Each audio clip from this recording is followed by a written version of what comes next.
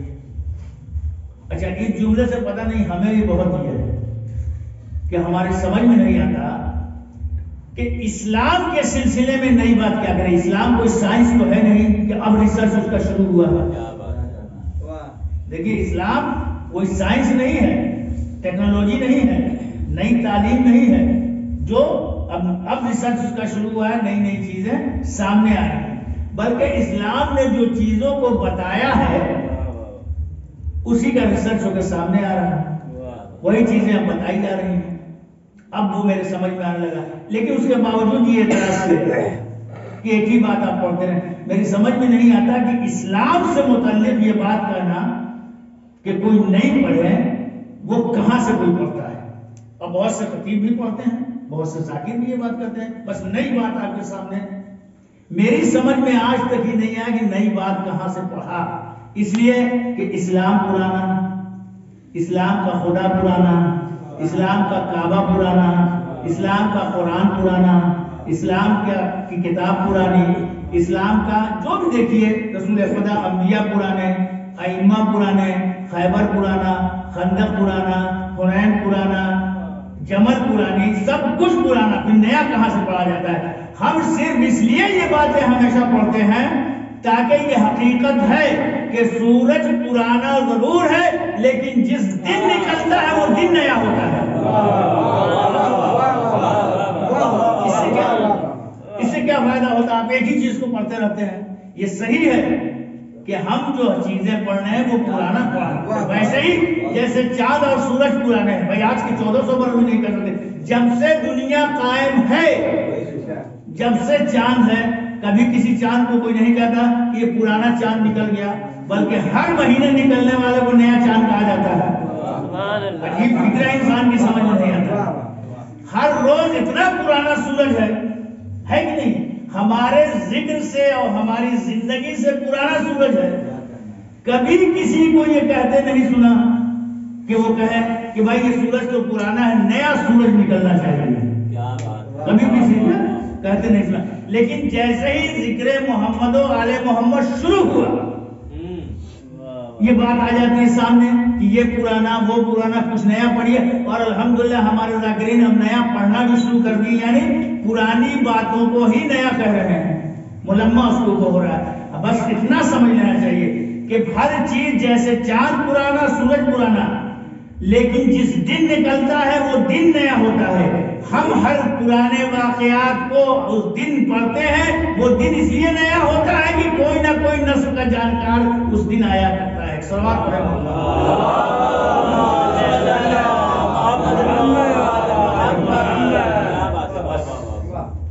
یہ ذکر اہل بیت کی دین ہے. اور حقیقت یہ ہے کہ جس میدان آپ جائیے آپ کو یہ باتیں نہیں ملے گی، کہیں بھی نہیں ملے گی جو ہمارے یہاں صبر اور سکون کے لیے مل جائے گا. ایثار ثواب کے لیے دو ہی چیزیں ہیں جو دائمی ہیں. ایثار ثواب کی یہ مجلس ہے اور دو ہی چیز دائم ہے، ایک قرآن اور دوسرے ذکر اہل بیت. ایک قرآن جو دائمی ہے، 1400 سال سے ہے اور قیامت تک ایسا ہی رہے گا. اور ایک ذکر اہل بیت 1400 سال سے ہے، قیامت تک یہ رہے گا. ہم اپنے مرنے والوں کو ایصال ثواب کے لیے پہنچانے کے لیے اس کا تحفہ اس تک پہنچانے کے لیے بس یہی دو ذریعہ ہی اپناتے ہیں. ایک قرآن کا ذکر کرتے ہیں، قرآن کی تلاوت کرتے ہیں، اور ذکر اہل بیت. اور آپ جانتے ہیں اس بات کو کہ قرآن علاقہ بدل جاتا ہے، زبان بدل جاتی ہے، حدود بدل جاتے ہیں، لیکن زبانیں لاکھ بدل جائیں، علاقے لاکھ بدل جائیں، امتیازی شان قرآن کی یہ ہے کہ جو لطف کل تھا وہی آج بھی ہے. یہ دائمی ہونے کا ثبوت ہے. کوئی یہ بتا دے کہ قرآن میں کسی طرح کی کوئی بات؟ انسان بدل جاتا ہے، علاقہ بدل جاتا ہے، حدود بدل جاتے ہیں، کوئی کالا ہے، کوئی گورا ہے، کوئی زیادہ تعلیم یافتہ ہے، کوئی کم تعلیم یافتہ ہے، کوئی زیادہ پڑھا ہوا ہے، کوئی کم پڑھا ہوا ہے، ساری باتیں، کوئی امیر ہے، کوئی غریب ہے، ساری چیزیں. لیکن قرآن کا ذائقہ جو کل تھا وہی آج ہے اور وہی قیامت تک رہے گا. اس میں کوئی، اہل بیت کا بھی یہی ہے، ذکر اہل بیت کا بھی حال. 1400 سال سے اس کا تذکرہ ہو رہا ہے، کل جو اس کا انداز تھا وہی آج بھی ہے. یہی وجہ ہے کہ ہم اپنے مرنے والوں کو پہلے قرآن کی تلاوت کرتے ہیں اور پھر اس کے بعد ذکر اہل بیت، تاکہ یہ دائمی ایصال ہے، یہ دائمی تحفہ ہے. دیکھیے وہ تحفہ کس کام کا جو 4 دن کے اندر ختم ہو جائے، اور جو تحفے ہم بھیجتے ہیں، ابھی ضمن میں یہ بات کہتے چلے، وہ انہی کے تھرو بھیجتے ہیں. ہم ان کے لیے یہ بات نہیں کر رہے ہیں جو ذریعہ کو مانتے ہی نہیں، یعنی ڈائریکٹ چھت پہ آ جاتے ہیں، اور جو ڈائریکٹ چھت پہ آتے ہیں وہ چور بن جاتے ہیں، اور جو وسیلے کے ساتھ چھت پہ جاتے ہیں وہ گھر والے کہے جاتے ہیں. بھائی سیڑھی کے ذریعے گاڑی والے جاتے ہیں، لیکن جو ہان کے چلا ہے اچانک، تو جو وسیلہ نہیں مانتا اس کو ہم کچھ نہیں بولتے ہیں. لیکن ہم اسی قرآن اور اہل بیت کے حوالے سے جو بھی ایصال کرنا ہوتا ہے، کہا جاتا ہے کہ اس سے کیا فائدہ. بہت سارے لوگ ہیں جو اپنے مرنے والے کے ایصال ثواب کے لیے غریبوں کو کپڑا دیتے ہیں کہ نہیں، کوئی رقم دے دیتے ہیں، نظر نیاز جو کرتے ہیں. تو اس میں جتنی چیزیں رکھی ہوئی ہیں وہ سب کی سب تو بظاہر لاشعور کی سمجھ میں یہ آتا ہے کہ حلوہ بھی انہوں نے کھایا، پلاؤ بھی انہوں نے کھایا، سب کا سب یہی رہ گیا، مٹھائی بھی انہی نے کھایا، تو فائدہ کیا ہوا مردے کو؟ میری سمجھ میں نہیں آتا کہ اس ترقی یافتہ دور میں یہ ایصال سمجھ میں کیوں نہیں آتا. اس لیے کہ وہ یہ نہیں جانتے کہ ہمارا ذریعہ کیا ہے. آج کے ترقی یافتہ دور میں ہر انسان یہ جاننا، بلکہ اکثریت اس بات کی ہے جس کی کوئی نہ کوئی نسل کی فرد باہر ملک میں ضرور ہے. اچھا چلیے آپ کو ہم نہ کہیں، ہم اپنے بارے میں سوچ لیں کہ اگر ہمارا ایک بچہ آج امریکہ چلا جائے یا کویت چلا جائے اور اسے 2000 روپیہ ملے، تو یہ بتائیے کہ 2000 کی اوقات کچھ ہے کہ نہیں؟ امریکہ میں ملے تو یہاں پر تو نہیں، تو کہا کہ ہے. اب اس 2000 روپیہ میں سے اس نے ہم کو صرف 500 روپیہ وہاں کا بھیجا، جسے ہم کیا کہتے ہیں ڈالر. امریکہ کا 500 روپیہ ہے تو وہ ڈالر. اس نے بھیجا 500 روپیہ ہم کو، یعنی 1/4 اپنے نوکری کا پیسے کا امریکہ سے ابا حضور کو اس نے بھیج دیا. وہ 500 روپیہ یہاں کتنا ملا ہمیں یہ بتائیے؟ وہ 500 روپیہ یہاں ہزار روپیہ ہو گیا. اب حساب کے تو ہم بھائی ٹیچر رہے نہیں ہے کچھ بتائیں، لیکن مان لیجیے کم سے کم 40,000 50,000 روپیہ ہو گیا. یہ میری سمجھ میں نہیں آیا. بھائی اس بچے نے وہاں 2000 روپیہ میں سے 1/4 اپنا 500 روپیہ وہاں کا ہمیں بھیجا، ڈالر بھیجا. یہ ہم کو 50,000 روپیہ کیسے مل گیا؟ کہا کہ مولانا یہی تو ہم کہتے ہیں نا کہ مولوی لوگ بیوقوفی ہوتے ہیں. اچھا وہ یہ نہیں سمجھتے ہیں کہ مولوی بیوقوف بن کے آپ کو سمجھانا چاہتے ہیں. یہ نہیں سمجھ پاتے ہیں. یہ کیا آپ کہہ رہے ہیں کہ 50,000 روپیہ ہم کو مل گیا جب میرے بچے نے، اور ہم بھائی اس کو نہیں چھو سکتے ہیں، میرا تو اس نے کہا کہ مولانا اس میں کوئی غلط کام نہیں ہوا ہے. چونکہ یہاں اور وہاں کے ایکسچینج میں یہ معاہدہ ہے کہ آپ اتنا پیسہ دیجئے گا تو ہم اتنا دیں گے، اور اگر ہمیں یہاں سے 2000 روپیہ بھیجیں تو وہاں کتنا ملے گا؟ چند سکہ ملے گا. دیکھیں دونوں بات ہے. اگر ہم امریکہ ہندوستانی روپیہ بھیجتے 2000 تو چند سکہ ملے گا. کیوں؟ اس لیے کہ یہاں کا معیار جو ہے اس حساب سے وہاں ملے گا، اور وہاں کے پیسے کا جو معیار ہے اس حساب سے یہاں ملے گا. یہ جو معیار ہے، بس ہمارے فاتحہ آپ صرف اتنا دیکھ کے رہ جاتے ہیں کہ گوشت میرے سامنے ہے، روٹی میرے سامنے ہے، پلاؤ میرے سامنے ہے، حلوہ میرے سامنے ہے، مٹھائی میرے سامنے، آپ صرف اپنے معیار کو دیکھیں، لیکن جس ذریعے سے ہم بھیج رہے ہیں اس اسٹیج پہ آپ کی نظر نہیں ہے۔ بھائی یہ اسٹیج اہل بیت کا ایسا ہے کہ جب ہم فاتحہ کے ذریعے الحمد للہ یعنی فضائل اہل بیت کو بھی ذہن میں رکھتے ہیں اور آیات قرآنی کو بھی، اور اس اسٹیج میں اپنے ان سامانوں کو رکھ کے اشار کرتے ہیں، تو جنت کے رہنے والے بھی متعجب ہو کے دیکھتے ہیں کہ یہ غذا آئی تو کہاں سے آئی۔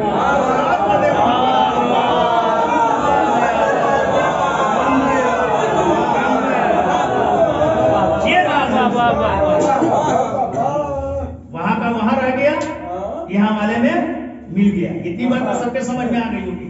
مولوی صاحب کے یہ 500 روپیہ سمجھ میں کیوں نہیں آ رہا تھا؟ اس لیے نہیں آ رہا تھا کہ آپ کے سمجھ میں پہلے آ جائے۔ جن کے صدقے میں ہمیں روپیہ ملتا ہے یا دولت ملتی ہے، اس صدقے کو ہم سمجھانا چاہ رہے تھے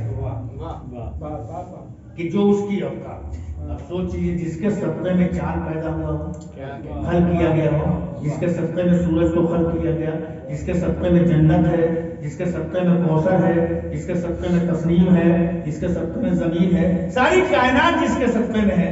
اس لیے کہ اگر انہیں نہیں پیدا کرنا ہوتا تو اللہ کچھ نہ پیدا کرتا۔ اور یہ ذات ہے کون؟ دیکھیے قدرت خود کہہ رہی کنتو کنزا مخفیہ، میں ایک چھپا ہوا خزانہ تھا۔ ایسے ہی کسی کو فضیلت نہیں مل جاتی ہے، کوئی نہ کوئی اس کا راز ہوتا ہے کہ انہیں کیوں اللہ نے یہ فضیلت دی، یہ کمال، یہ افضلیت، یہ معیار زندگی۔ وہ عیسیٰ ہے کہ جب مردوں کو زندہ کرتے ہیں تو قم بإذن اللہ کرتے ہیں۔ یہ اہل بیت ہیں کہ جب مردوں کو زندہ کرتے ہیں تو قم بإذن کرتے ہیں۔ کیا بات ہے بھائی، جو اللہ کی مرضی سے مردوں کو زندہ کرتے اسے عیسیٰ کہتے ہیں، جو اللہ کی مرضی کو خرید کے اپنے ٹھوکر میں مردہ بناتے ہیں اسے علی ابن ابی طالب کہتے ہیں۔ صلوات پڑھیں محمد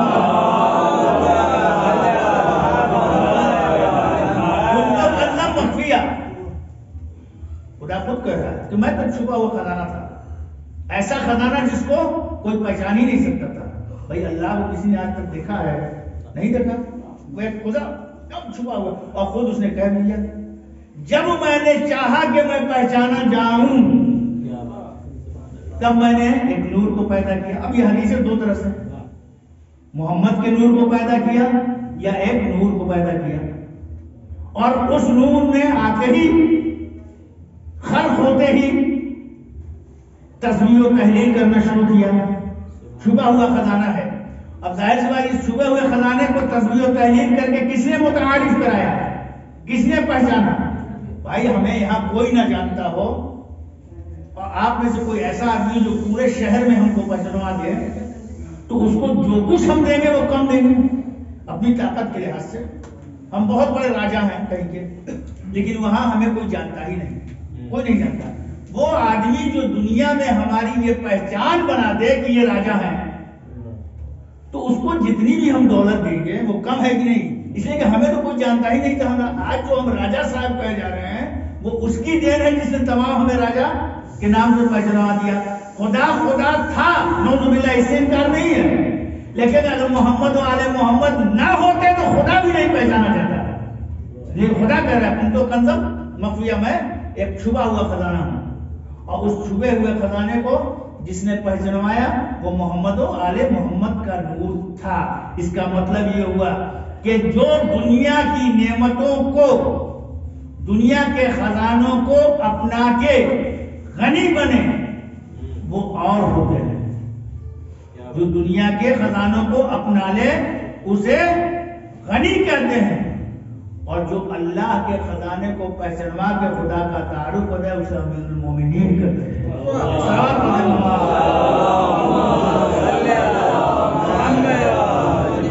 اس سے بہتر صلوات پڑھیے۔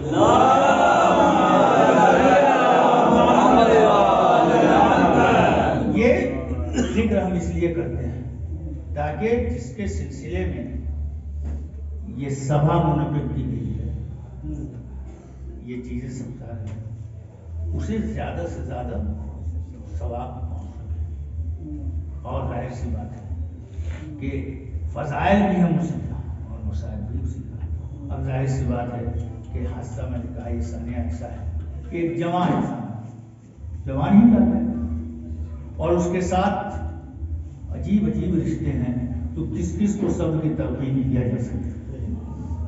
سب کو صبر کی تلقین کرنا انسان کے بس کی بات نہیں۔ بیٹی کو باپ کا غم، بھائی کو بھائی کا غم، بھتیجے کو چچا کا غم، چچا کو بھتیجے کا غم، پڑوسی کو پڑوسی کا غم، ایک ایسا ماحول، اس ماحول میں صبر صرف اگر آتا ہے تو ذکر کربلا، اس لیے کہ کربلا نام ایسا ہے جس سے سارے مصائب صبر میں بن جاتے ہیں۔ اس لیے کہ ہم نے کربلا کے میدان میں یہ دیکھا کہ حسین جیسا بھائی جو لاشوں پہ لاشیں اٹھا رہا ہے، لیکن بھائی کا غم کیا ہوتا ہے؟ افسوس کہ جب مولا عباس نے آواز دی تو ایک مرتبہ حسین ایسے لاش پہ لاش اٹھانے والے شجاع نے اعلان ان کثرت ظاہر، بھائی تمہاری موت نے میرے کمر کو کمزور کر دیا، کمر کو توڑ، یہ بھائی کی موت، یہ بھائی کی موت کہ بھائی بھائی کی آواز کو برداشت نہیں سکتا، حسین جیسا صادق نہیں کر سکتا۔ اور اولاد کا غم کیا ہوتا ہے؟ اولاد کو کیسا غم ہوتا ہے؟ اور محبت کیسی ہوتی ہے؟ بس چند منٹ بچا مسائل کہ جب واقعات کربلا ہو گیا،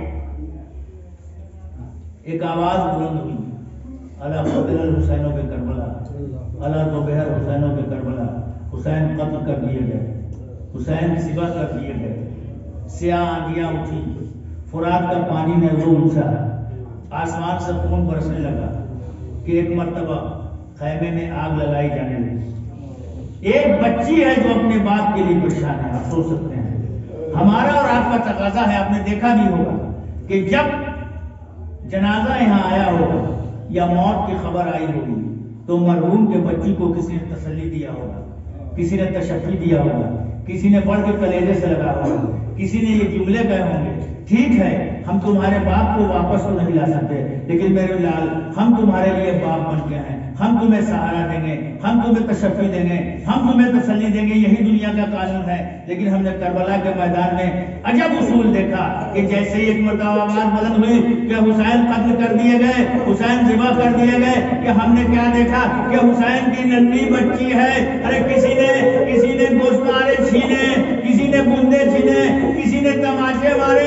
یہاں تک کہ آگ یہاں تک کہ دامن میں آگ لگی۔ عزادارو یہیں پہ بات ختم نہیں، لیکن باپ کی محبت کیا ہوتی ہے بچوں کے لیے کہ تاریخ روایت بتاتی ہے کہ جب شام غریبہ آئی، ایک بیٹی کے باپ میں سب نہ ہو سکا، ایک بیٹی باپ کی تلاش میں نکلی، ایک مرتبہ جناب زینب کو بھائی کی وصیت یاد آئی، پھوپھی کو بھتیجے کی خیال آیا، بھیا نے کہا تھا بہن زینب تم سکینہ سے باخبر رہنا۔ ایک مرتبہ دیکھا کہ سارے بچے موجود ہیں لیکن سکینہ موجود نہیں ہے، مطلب کنیزہ بلایا جناب ام کلثوم کو، بہنا ہم نے جو امانت بھائی نے میرے حوالے کی تھی نظر نہیں آتی۔ ایک مرتبہ اختر کا رخ کیا زینب نے، عزادارو کیا دیکھا کہ ایک سوار چلا آ رہا ہے، سوار سے پوچھا اے سوار اتنا بتا دے کیا تو نے کسی بچی کو دیکھا ہے؟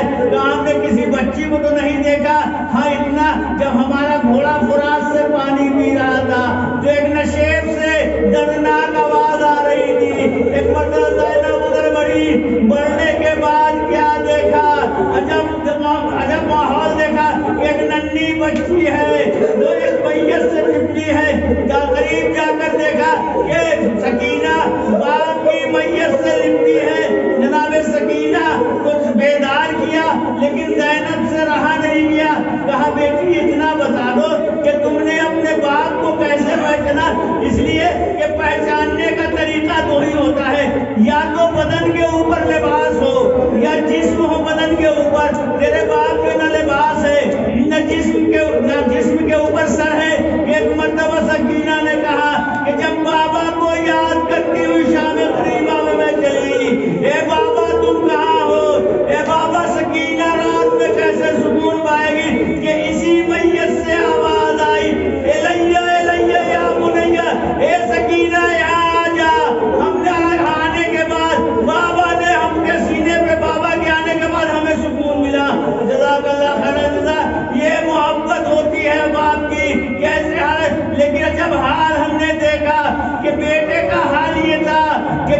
مرتبہ 11 محرم کو یہ قافلہ جانے لگا. پھوپھی نے اولاد کو دیکھا، حسین کے بیٹا سید سجاد کیا تم بھی میرا ساتھ چھوڑ دو گے؟ ایک مرتبہ سجاد نے کہا اے پھوپھی ابا آپ انصاف سے بتائیے، ارے جس کے باپ کا لاشا اڑیا پڑا ہو، جوان فرزند موجود ہو، نہ اسے کفن دے پایا نہ اسے غسل دے پایا.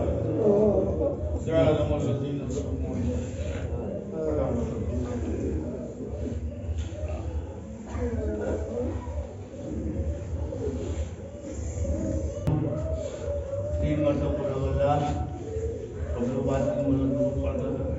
سید سجاد حسین جی نے 6 سال سے